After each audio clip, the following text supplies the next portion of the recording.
Assalamualaikum warahmatullahi wabarakatuh. Perkenalkan, nama saya Tiara Nopianti dengan NIM 1915081 dari kelas BKPI 2C, Prodi Bimbingan Konseling Pendidikan Islam, Fakultas Tarbiyah.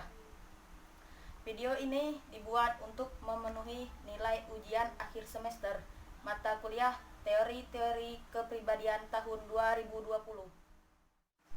Di sini saya akan membahas tentang teori psikoanalisis oleh Alfred Adler yang berjudul Model-model Teori Psikodinamika yang Mendasari Praktek Pertolongan Pekerjaan Sosial. Alfred Adler lahir di pinggiran kota Wina pada tanggal 7 Februari tahun 1870. Dia anak kedua dari 6 bersaudara. Pada tahun 1902, Adler bertemu dengan Sigmund Freud, dan selama 9 tahun kemudian Adler resmi menjadi anggota psikoanalisis sosial di Wina. Perdebatan antara pendukung Adler dan Freud diadakan, tapi acara berakhir dengan keluarnya Adler dan 9 anggota lainnya dari organisasi tersebut dan mendirikan The Society for Free Psychoanalysis pada tahun 1911 yang kemudian berubah menjadi The Society for Individual Psychology.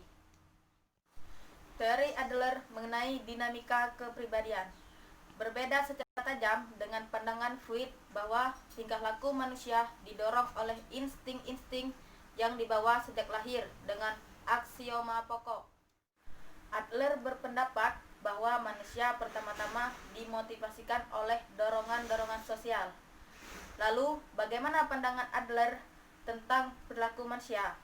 Ada 7 prinsip yang terkandung dari teori psikologi individual Adler, yaitu yang pertama ada prinsip rasa rendah diri atau inferiority principle. Adler meyakini bahwa manusia dilahirkan disertai dengan perasaan rendah diri. Seketika individu menyadari eksistensinya, ia merasa rendah diri akan perannya dalam lingkungan. Yang kedua, ada prinsip superior atau superiority principle. Memandang prinsip superior terpisah dari prinsip interior sesungguhnya keliru. Justru, kedua prinsip ini terjalin erat dan bersifat komplementer. Yang ketiga, ada prinsip gaya hidup atau style of life principle.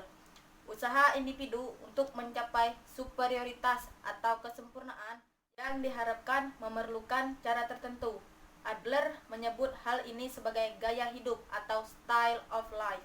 Yang keempat ada prinsip diri kreatif atau creative self principle.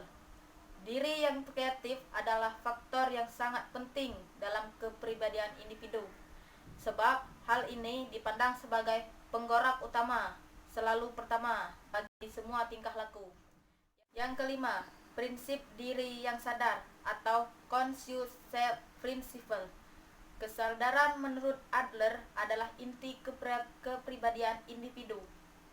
Adler merasa bahwa manusia menyadari segala hal yang dilakukannya setiap hari dan ia dapat menilainya sendiri. Yang keenam, ada prinsip tujuan semu atau fictional goal principle.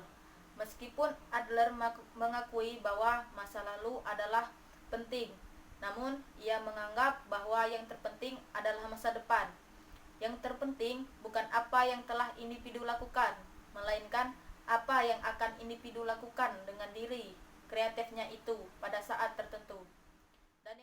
Dan yang terakhir, yang ketujuh, ada prinsip minat sosial atau social interest principle.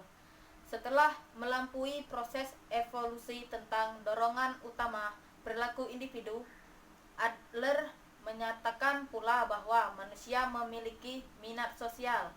Bahkan manusia dilahirkan dikaruniai minat sosial yang bersifat universal.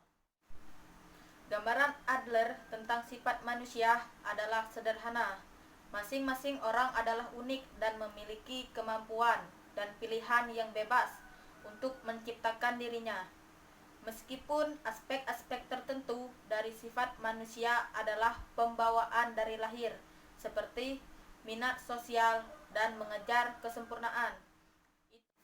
Itu adalah pengalaman yang menentukan seberapa baik pewarisan ini akan direalisasikan.